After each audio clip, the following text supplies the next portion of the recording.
这连续假期拄结束，伫新竹县的食品国小4月初5就传出有2个学生囡仔确诊，全校是紧急宣布停课，一直到4月11，也通知全校的老师、学生职员，早起拢赶紧来学校做采检。一透早接到通知，家长赶紧带囡仔来学校做体检。新竹县十兴国小2名学生因为接触到外县市的确诊者，在隔离的期间确诊，学校宣布全面停课。有密接者已经是会被私下会被通知到，没有被通知的就是来这里补筛。后续可能会线上上课。对，可是说他们学校还在讨论了，不知道什么时候开始。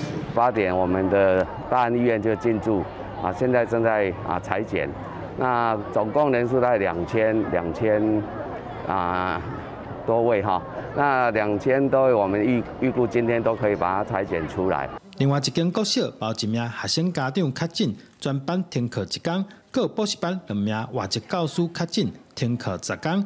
针对连续假期，民众的卡业比平常时较复杂。教育局刷落来看采检状况，参卫生局讨论。学生采检情况之后，我们会跟卫生局这边全面性的来做检讨，是否要针对校园开放或者是相关停课的标准来做滚动式的一个调整。新竹县初6有12人确诊，卫生局把赶紧派人针对确诊者去过的所在进行消毒的工作，避免新竹县疫情继续拖。记者刘君豪，新竹报道。